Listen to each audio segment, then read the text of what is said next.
Snake?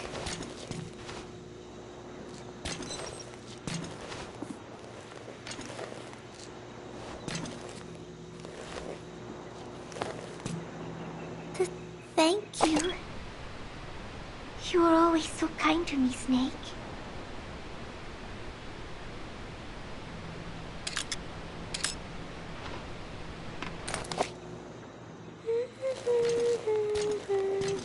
You will come back, right?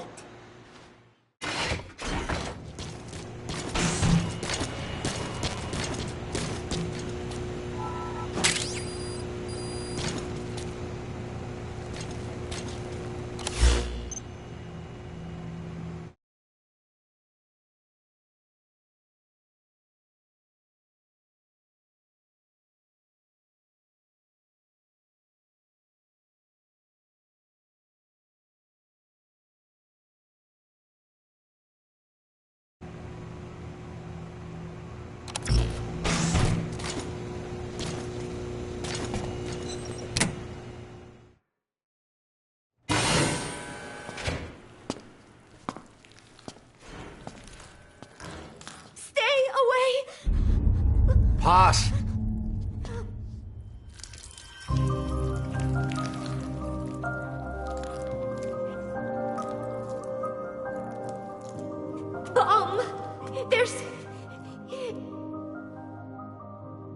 There's another!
Roger. This is B-Quad. Arriving shortly at LZ. This is B-Quad. On station at LZ.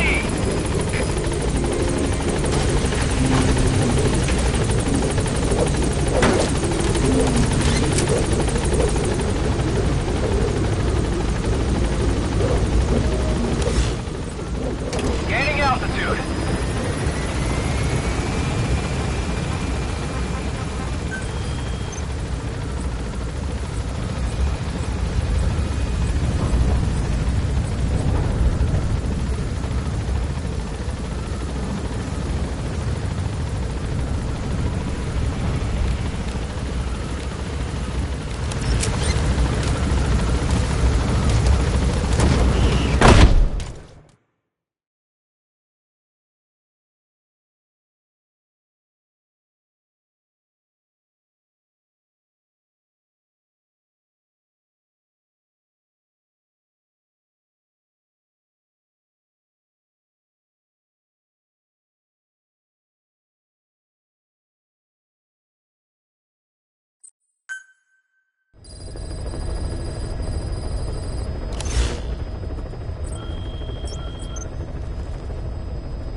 Target angle is Mfinda oil field, upstream from the landing point. A spill has covered the whole area and crude. A pipeline that crosses the Muneni River failed, and now the shore's a mess.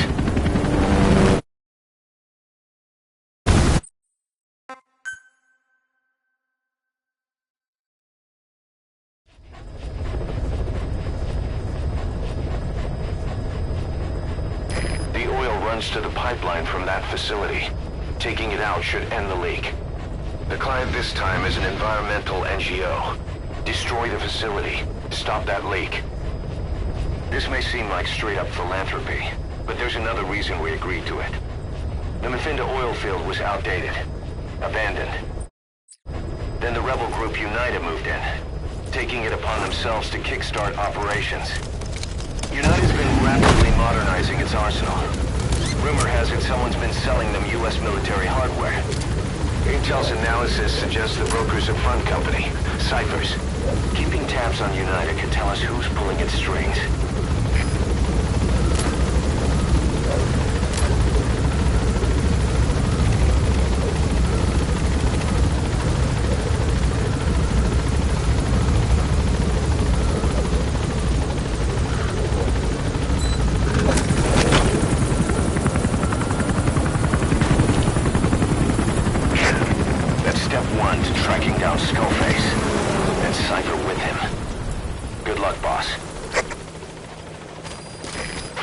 your way to the oil facility.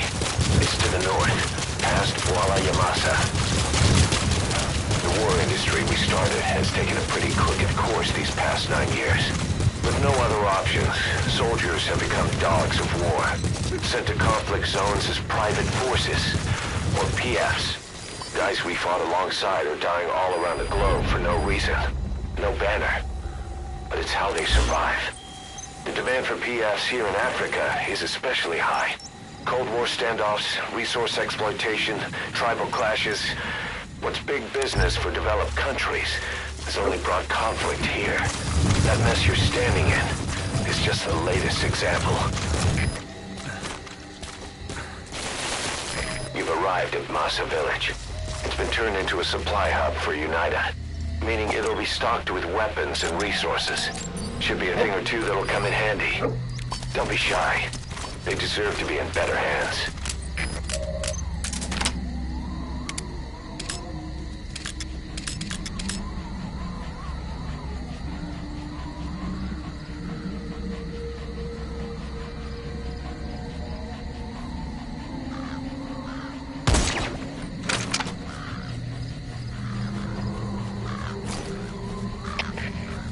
Delta 4. Was het onbekende wapen 4.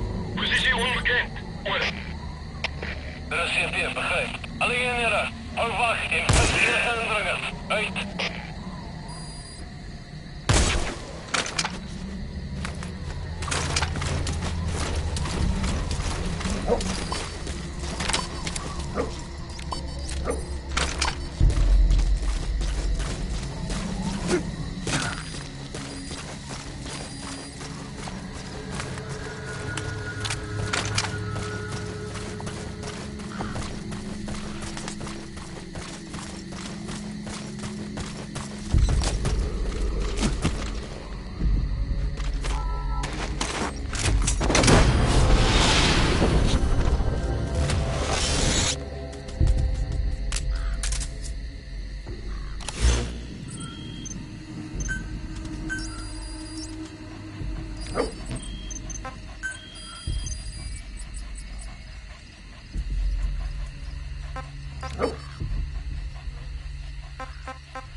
Coming too.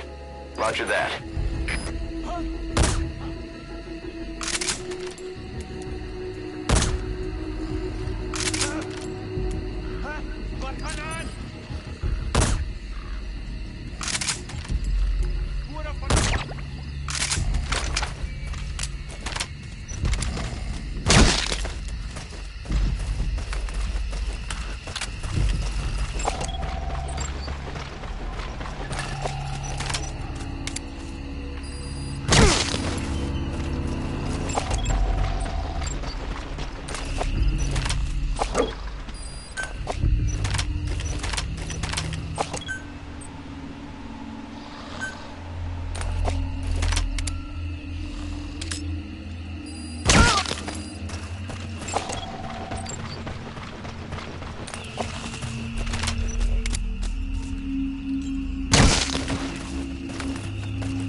Damn it!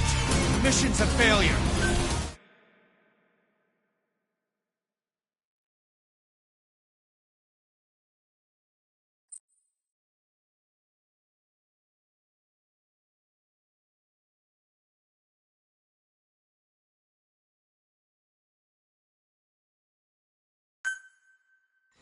Destroy the oil facility and stop the flow of oil.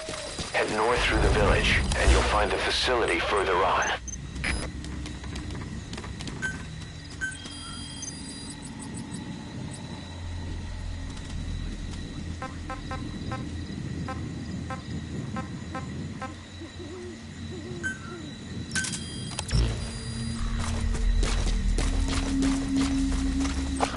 You've arrived at Masa Village.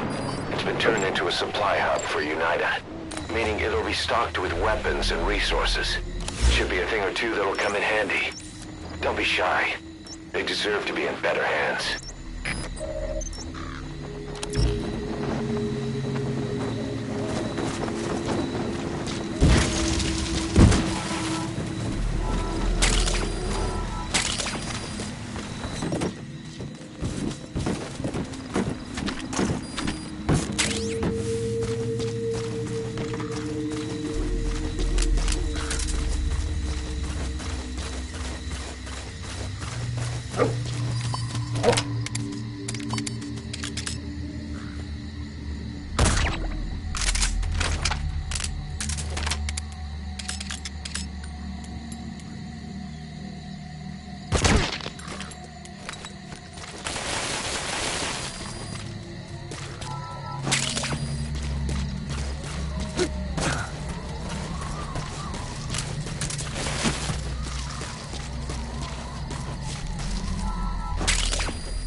He's coming too. Roger that.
Wat is het probleem, my like?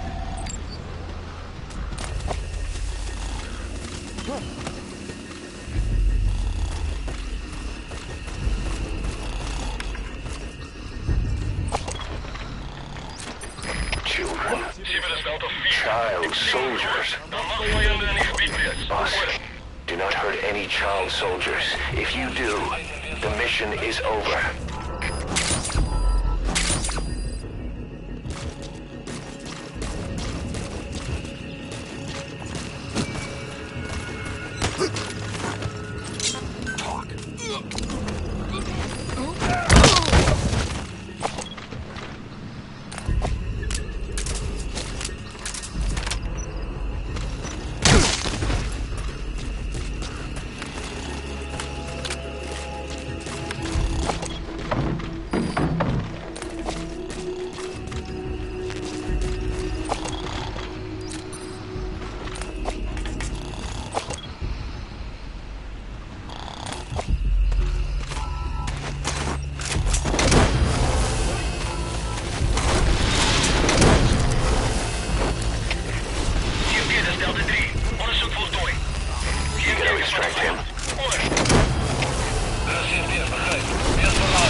Subject on board. Leave the rest to us.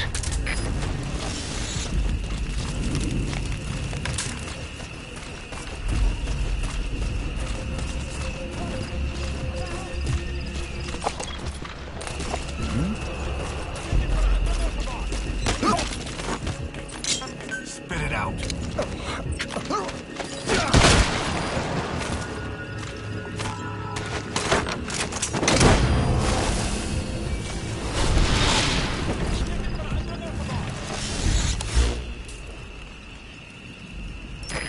Extract him.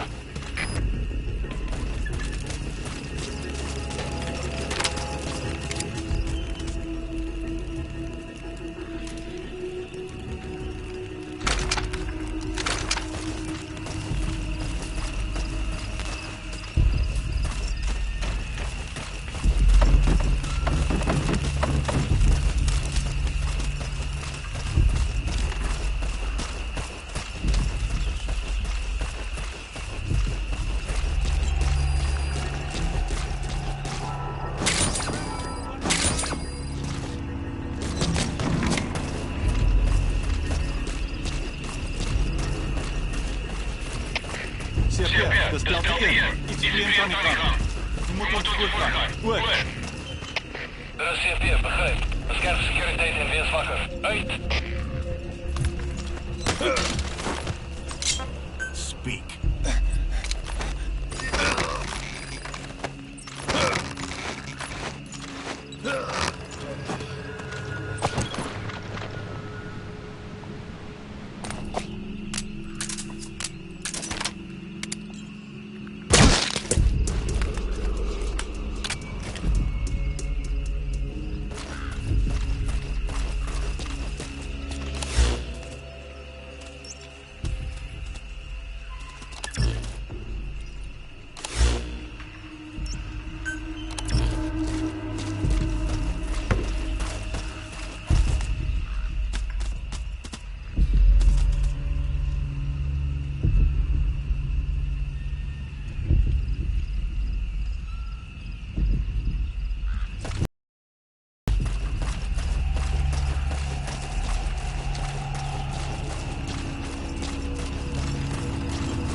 past the village.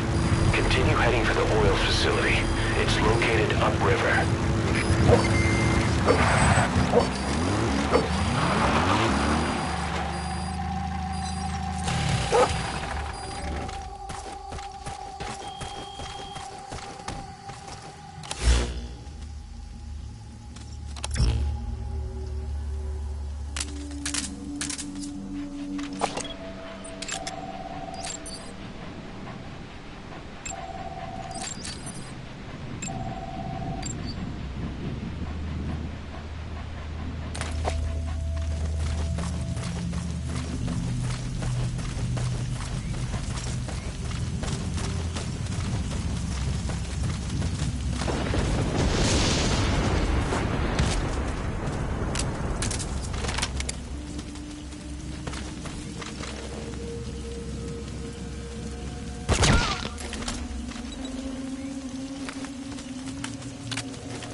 South African natural resources.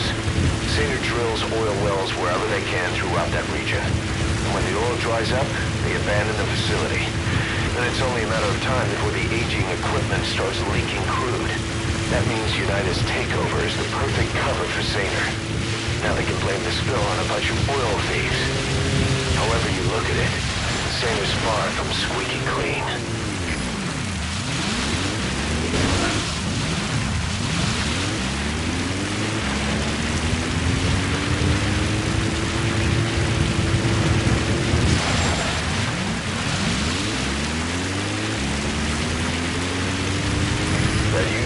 Settlement. Now it's burned to the ground.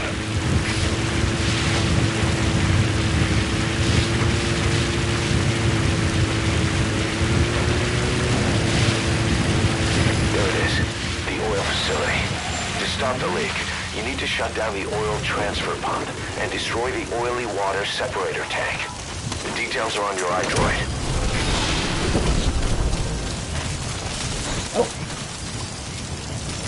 Subject on board. Leave the rest to us.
Mission failed, boss.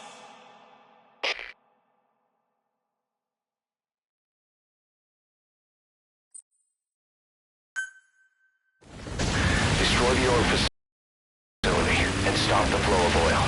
To prevent the machinery being turned back on again, you need to turn off the oil transfer pump and destroy the oily water separator tank. Check the details on your iDroid.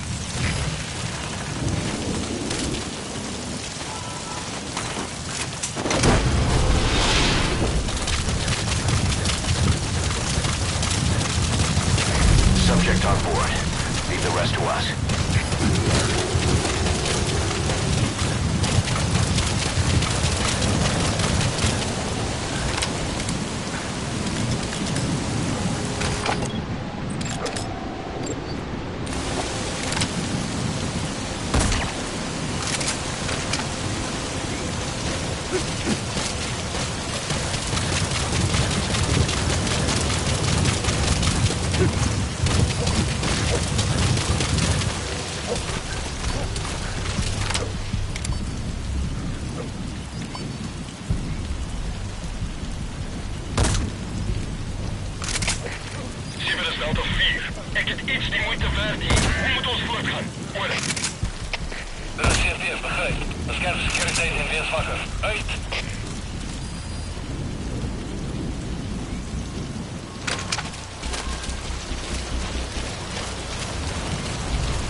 Extract him.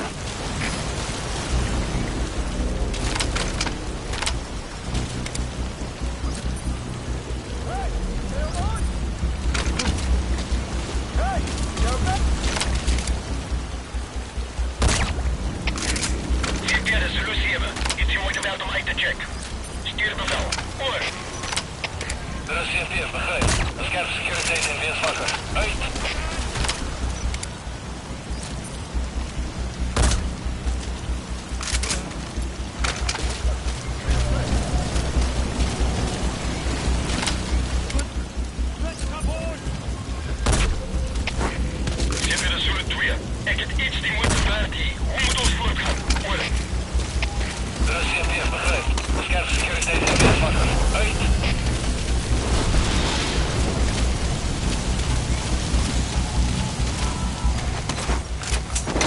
Subject on board. Leave the rest to us.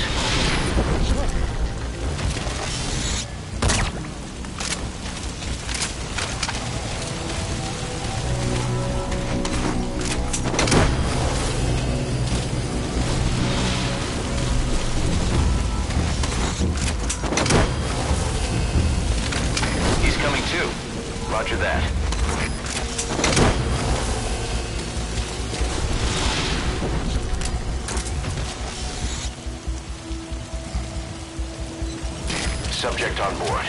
Leave the rest to us.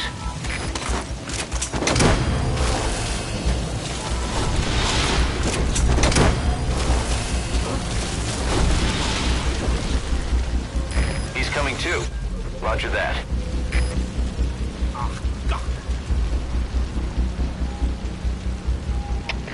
Serbië, de succes. Je moet de weg om het uit te checken. Stuur instructie. Word. Serbië, begrijp. Scherp securiteit en weersvakker. Uit.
Extract him.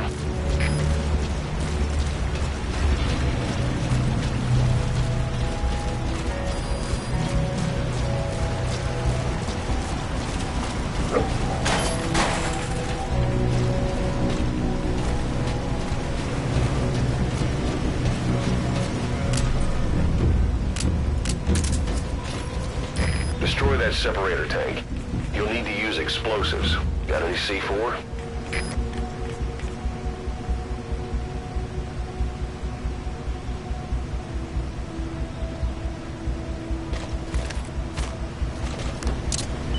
Alright, you've planted the C4. Don't set it off until you're at a safe distance.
Transfer pump control room. The emergency stop button is probably inside it.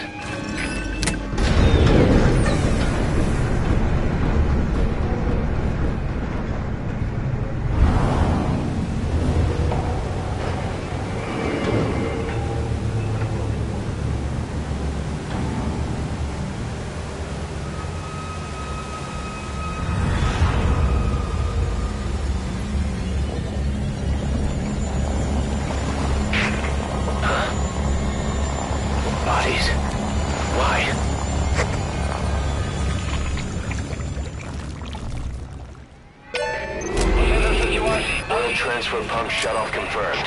Objectives complete. But the enemy has tightened security. Get out of there ASAP.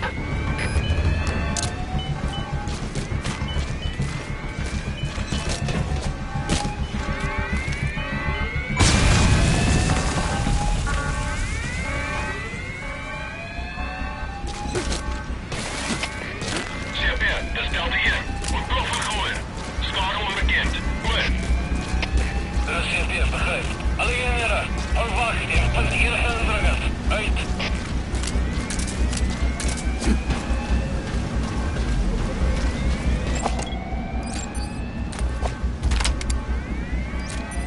Walker gears. What are they doing there?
Subject on board. Leave the rest to us.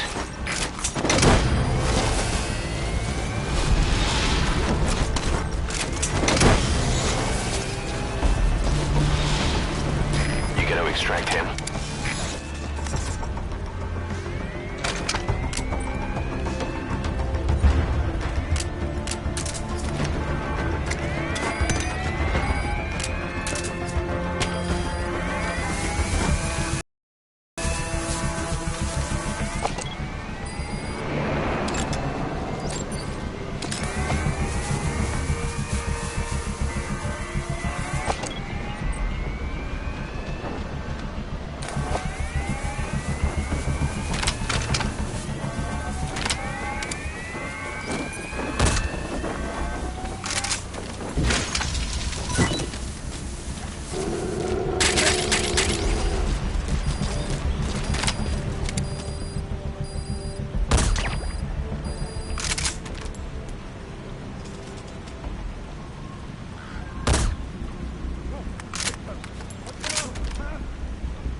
Stay okay.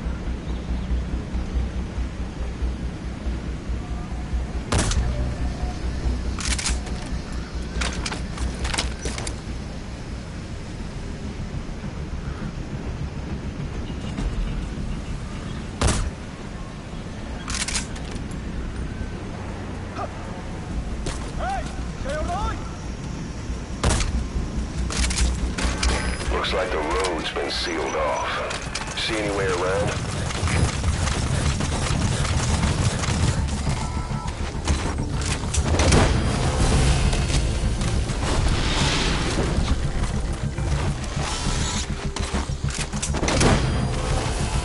He's coming too.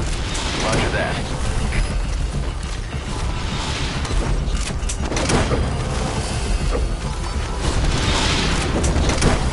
Subject on board.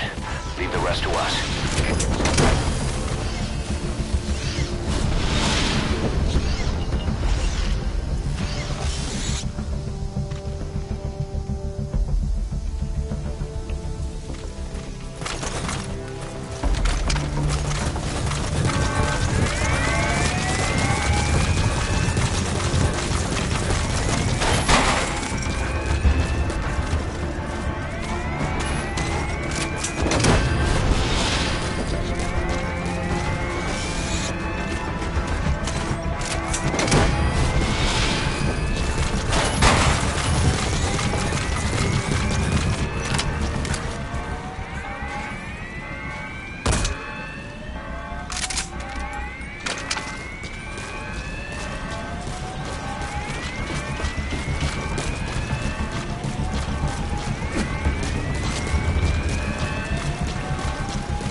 incoming too.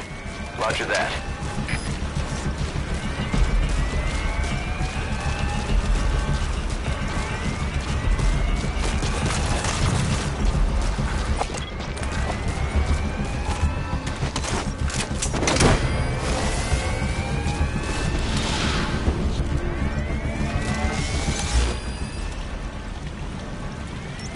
You gonna extract him?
Mission complete.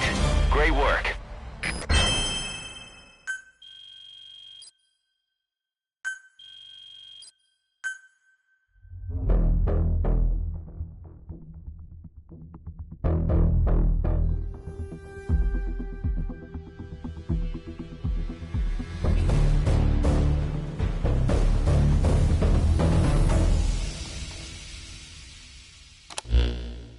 Boss, we took another look into Saner, the owner of the oil field. They were behind what happened. They hired the PF, not United. They restarted the facility all the while pretending they were the victims. One other thing. Saner's Johannesburg head office is just a room in a multi-tenant building. Company's essentially non-existent.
Got a minute? It's about the quarantine facility. We've more or less figured out what caused the mutation in the vocal cord parasites. It was the radiation from that scanner. And the one who installed it was Emmerich. I've added a tape recording of the interrogation. You should listen to it.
12 hours after exposure to the blood of a symptomatic colleague, I found myself making my way up the stairs to this room. And I am not alone.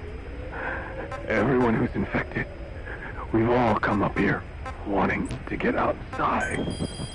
I know full well I mustn't leave, given the possibility I'm infected.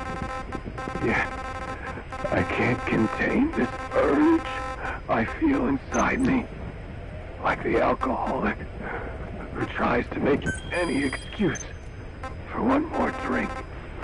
Every step I took up those stairs filled me with this sense of bliss. I still have all my wits about me. It took no time at all to rewire the electronic lock and open the emergency exit. Then, just as I was about to set foot outside, I finally realized what was going on. This desire for freedom is not my own, but that of the vocal cord parasites inside me. They want the ravens to feed on us, pecking us to death. Attracted by these sweet secretions, they have mutated to facilitate this. The sweet smell is powerful enough to attract even a species with such a weak nose. So, before the parasites take complete control, I must. Most of the staff in here are already infected. At least, everyone I've looked at is. Infection with this parasite causes a high fever in the pharynx. I have modified a pair of night vision goggles to react only to this temperature range. With these goggles, you can identify who is infected. Other infected will, like me, feel compelled to make it outside. If the ravens get their meal, they'll head for land next. That cannot be allowed to happen.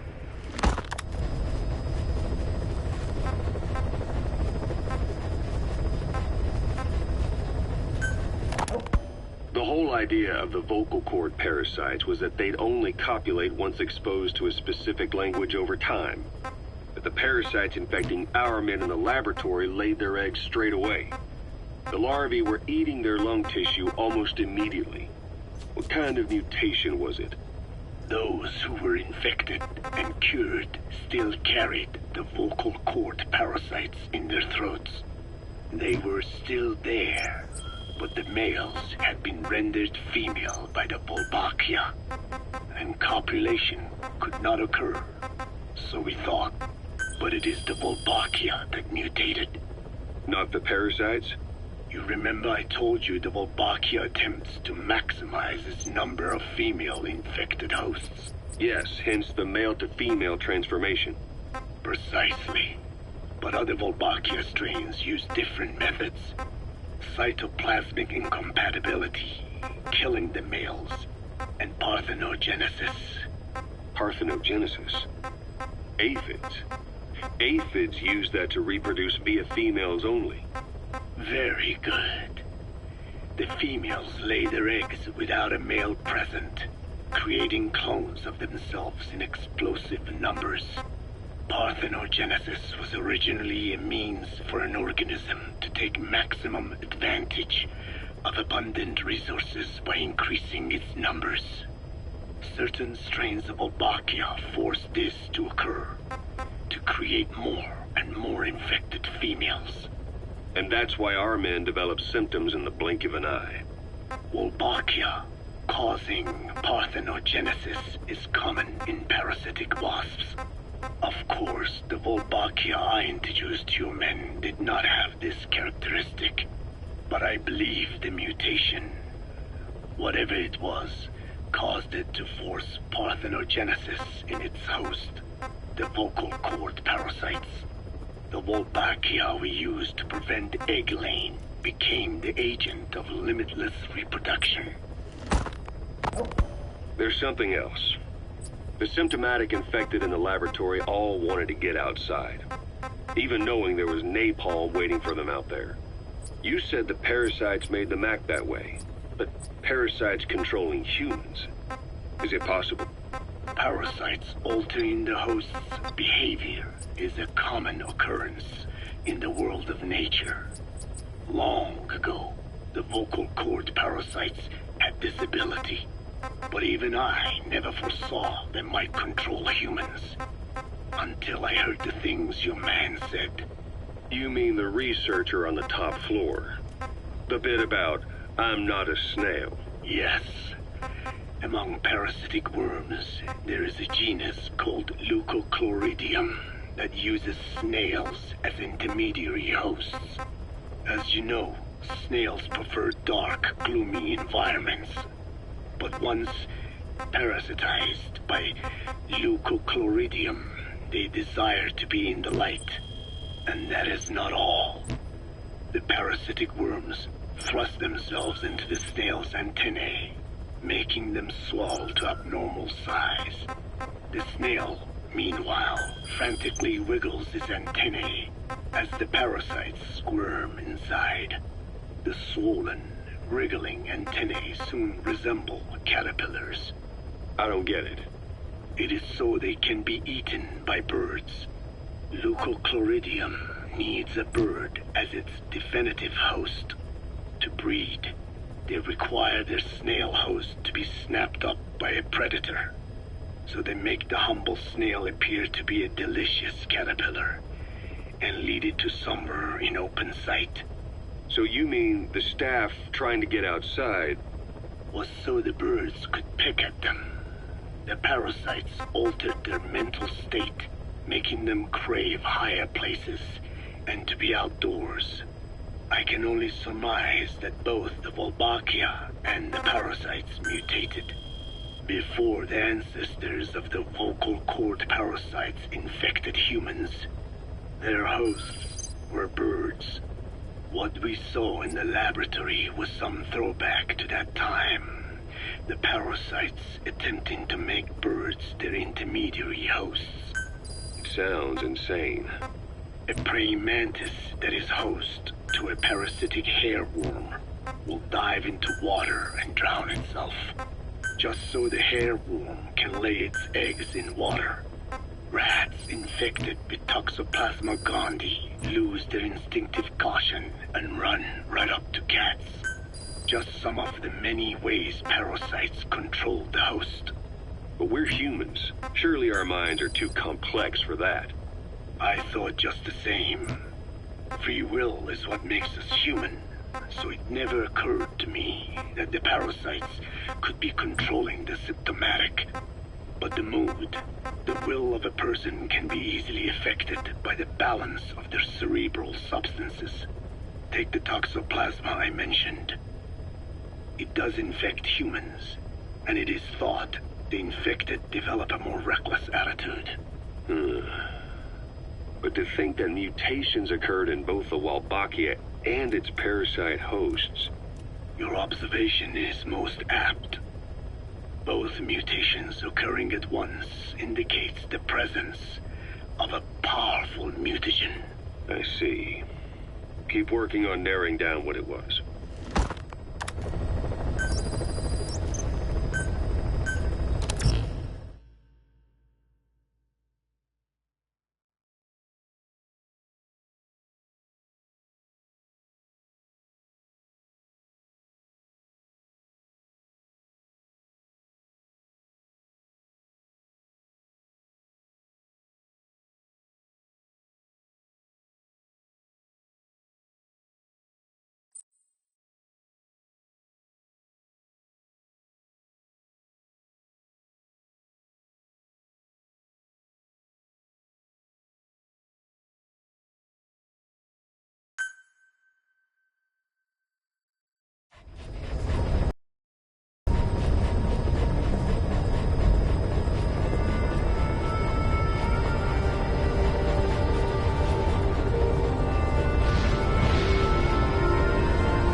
Thanks for that, boss.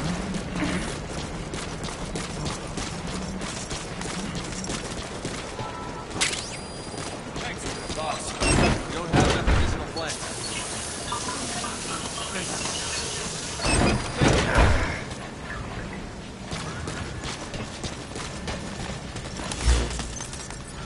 Boss, will you train with me? Good dog. Dee Dee. Stay.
Wait, what are you talking about?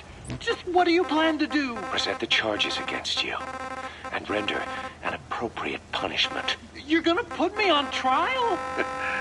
Call it what you like. What's the meaning of this? Out of here. All of you. Back to your posts. No, hang on. Huey has killed their comrades and interfered with their lives. They've had all they can take. Kill that son of a bitch! Kill her! Stop! This is insane! You have no evidence whatsoever. You say you're an army free from government. You talk big about being a nation unto yourselves. But from the outside, you're just thugs, rebels, a militia, terrorists, an unhinged threat to society. You're nothing but a bunch of psychopaths. So you're not with us? No, I didn't... I thought we were on the same side. That's too bad. I didn't... Men, you will have justice. But our organization, the boss's organization, is built on order and reason. There will be no lynch mob. So stand down for today. We will gather all the evidence of this man's crimes. And then he will be tried. Dismissed. What do you think you're doing? Go ahead and execute me. It'll be murder in the eyes of the world. You've lost your minds. Don't you get it? You're seeing phantoms. Just look at that dog. No, you named him D-Dog, but it's obvious anyone could see that's a wolf because you're all a bunch of wild dogs. You wanted to believe he was too, to feel some connection, to fight your loneliness. You wanted something to cling to prove you deserve to be alive. You wanted to forget the death, your sins, so you'd cling on to dogs, or wolves, or even Big Boss. The boss is the same, isn't he? Every one of you is alone. That's why you suspect your own. I know, because I do the same. I'm one of you too. Alone.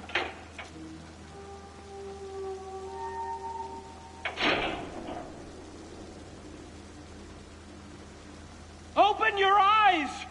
What you're doing is murder! Plain and simple. All you ever create is war.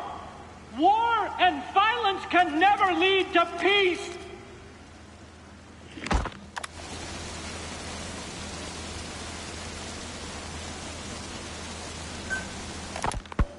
So, as if putting me on stage to sing was not enough, Miller even expected me to write the lyrics. He even said he had thought of the title already. Love Deterrence. As if he had done the hard part. Deterrence, love, deterrence? Deterrence it is when nuclear weapons prevent war, right? I do not see how love fits in. But it was too late to complain, so I just sat and listened to the tape of Miller's backing guitar and the professor's melody over and over again. I guess the melody is more Professor Galvez's creation than Miller's, but on the whole, I think it is actually a good song. First, it goes for your heart with a sorrowful opening, but then you feel revitalized as the song goes on. Miller grew up in post-war Japan. Maybe that is why the song has that kind of balance. Long ago, I heard some Japanese music called enka, I think. It sounded this way, but I wonder why it has to sound sad in the first place. Miller called it Love Deterrence. Doesn't that mean he had a love song in mind? All I see of Miller and women is the way he fools around with a lot of them at once. But maybe he has had his heart broken too. And what about me? I found myself thinking about Chico and Snake as well. I know Chico has a crush on me, so naturally he should come to mind. But why Snake? He saved me, and I feel indebted to him. But I thought that was all he meant to me. Why does my heart flutter when I think of him?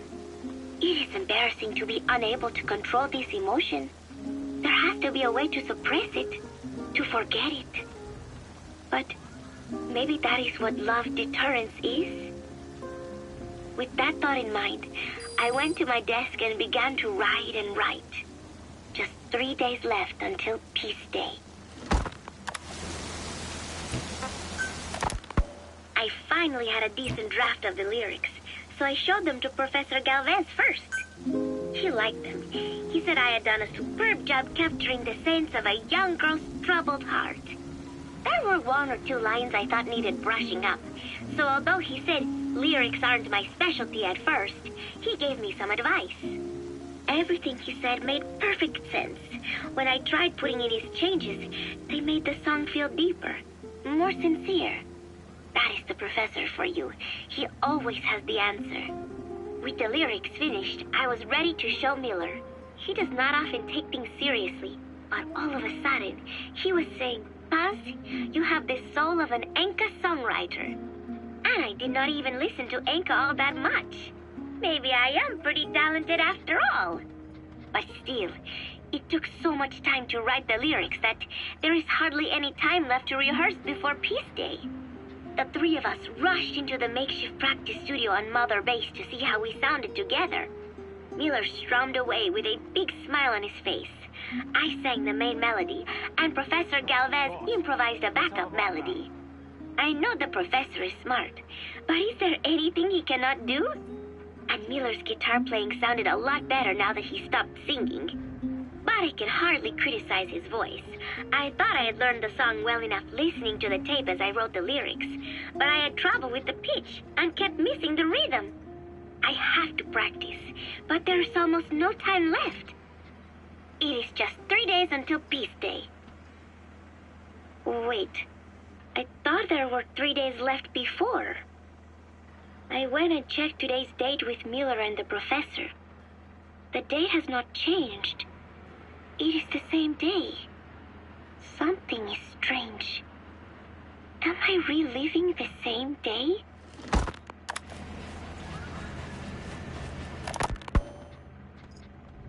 Peace Day never came. Every morning I wake up expecting it to come, but it is always 3 days away. Okay. That cannot be it. I have not woken up at all. It is just a dream. It is all a dream.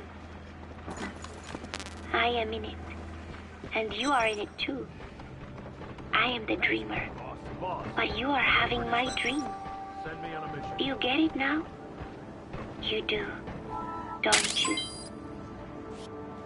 Peace Day never came. With 3 days left, I followed my orders from Cypher and launched the operation. I hijacked Zeke. I fought Snake. I lost and was thrown into the ocean. I survived, but I was captured by Cypher. How happy I would have been if they had let me die then and there. But wishes do not come true. We just cling on to our dreams, our phantoms, mine and yours. But I think this one is coming to an end. After all, you have figured it out now. You can kill Skullface, murder Huey, slaughter Zero, burn the whole world down, and it still won't bring me back. Me, or any of the dead. And that was our business. War. We bought our daily bread with money paid to us for killing. Maybe us getting killed was just balancing the scales. You know, Mother Base was never the heaven we wanted it to be. But I was still happy to have lived with everyone there. It was such a short time. Such a hypocritical peace. But while I was on Mother Base, I was happy. So, I hope I am not the only one who looks back on those days with happiness. There is more to remember than hatred and rage. But of course, this is you thinking that I should think that. It is no mystery now. I am just a phantom. A fragment of the mind you have lost. The real me died a long time ago. But even so, more so, I can tell what you are really feeling. The real emotion that is locked away at the bottom of your heart. Let it fly out. Let it guide you. Live. I think it is my job to tell you that. That is why I exist. So this tape is the last one. Once you are done listening to it, I am one phantom limb that will be gone for good. My flesh. Roger. Joining the silt on the ocean floor. But do not forget, as long as you remember me, I will always live within you. Not a phantom limb, or a phantom anything. As part of your heart. I will always be your angel of peace. So, I know exactly how to finish. Say peace. Gaining altitude.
Spoken enough.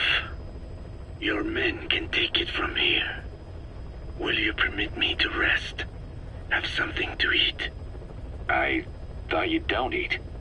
I can subsist without food. But there is more to the act of eating than nourishment. We receive nature's blessings, and we affirm our part in it. And in doing so, we express our gratitude. Sorry, it's, hearing you say you don't need to eat and that you're part of nature in the same breath.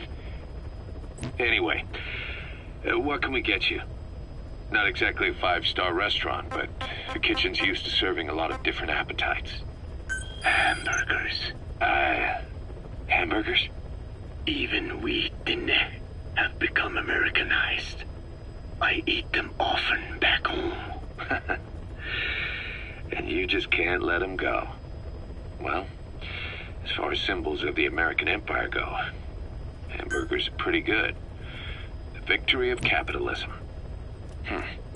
Your people suffered so much at the hands of America, and you asked for hamburgers.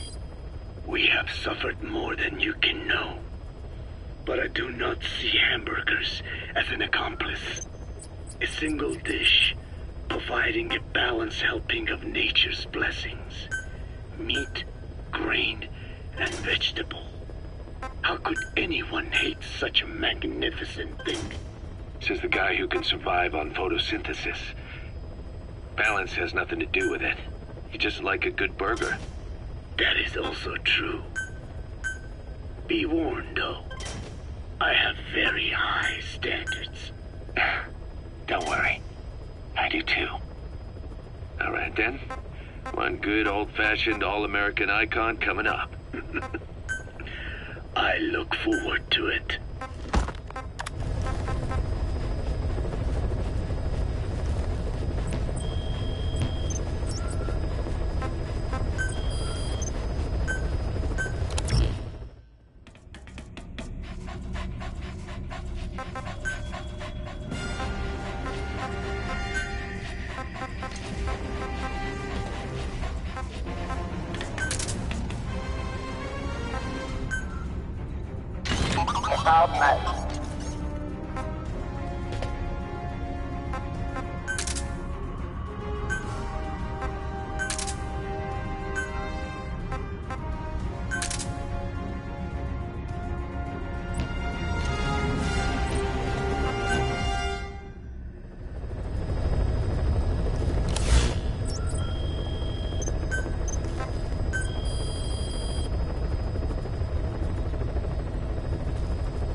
Is their work.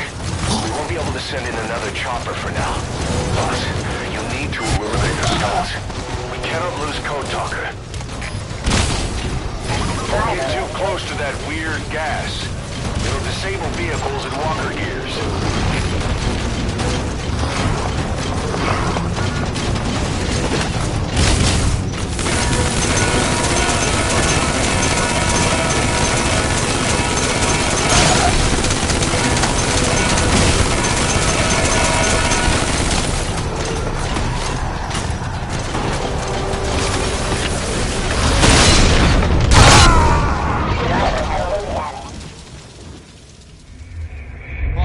What happened? Boss!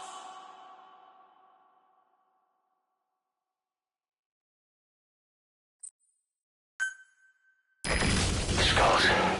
So that Misty is their work. We won't be able to send in another chopper for now. Boss, you need to eliminate the skulls. You cannot lose Code Talker.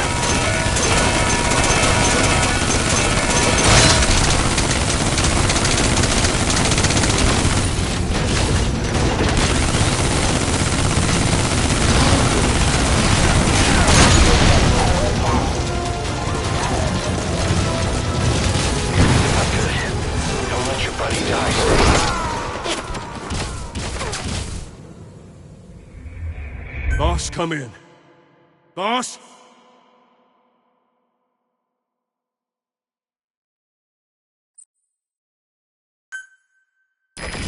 Skulls. We won't be able to send in another chopper for now. Boss, you need to eliminate the skulls. We cannot lose Code Talker.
Boss, come in.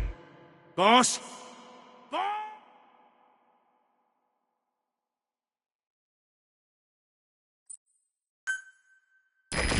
Skulls.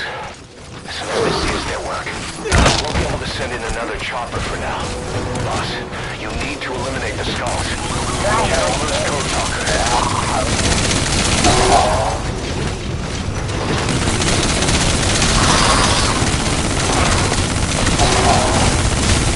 Don't get too close to that weird gas. It'll disable vehicles and water gears.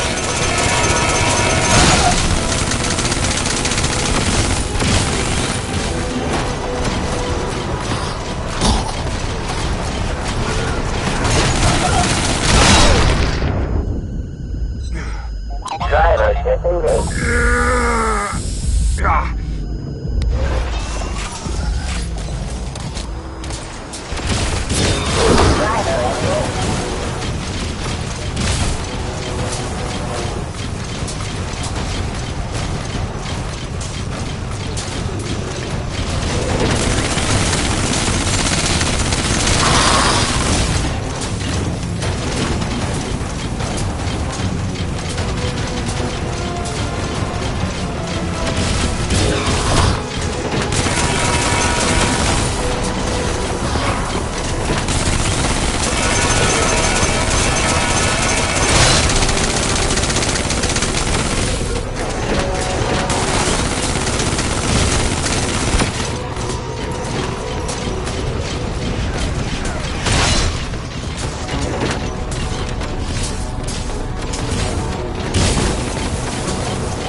around.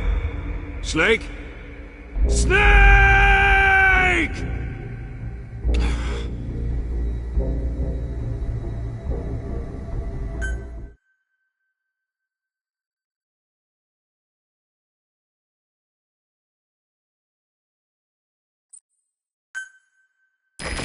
Skulls.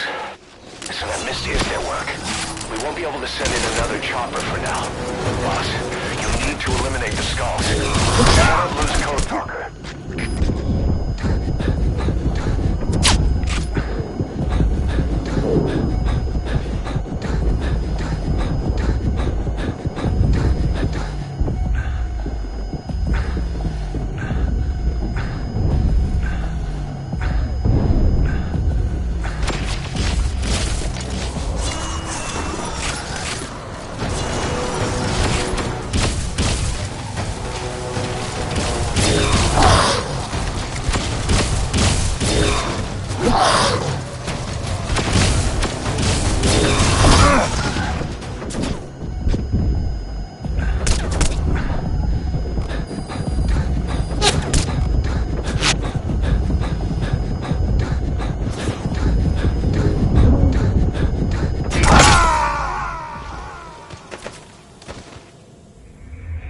Snake, are you okay?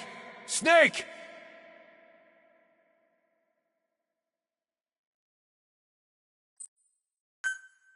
Skulls. So that mist is their work. We won't be able to send in another chopper for now. Boss, you need to eliminate the skulls. We cannot lose Code Talker.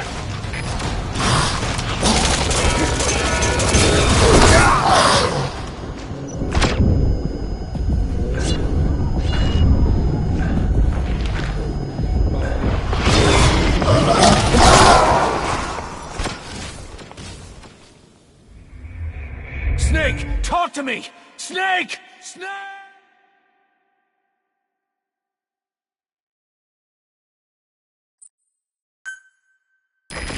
So that mist is their work. We won't be able to send in another chopper for Boss, you need to eliminate the skulls. We cannot lose Code Talker.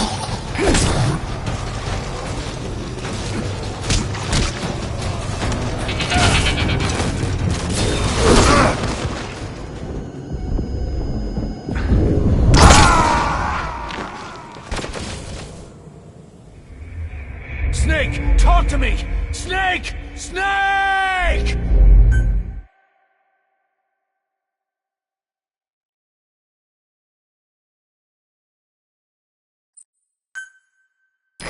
Skulls. So that mist is their work. We won't be able to send in another chopper for now. Boss, you need to eliminate the skulls. We cannot lose Code Talker.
quit kidding around.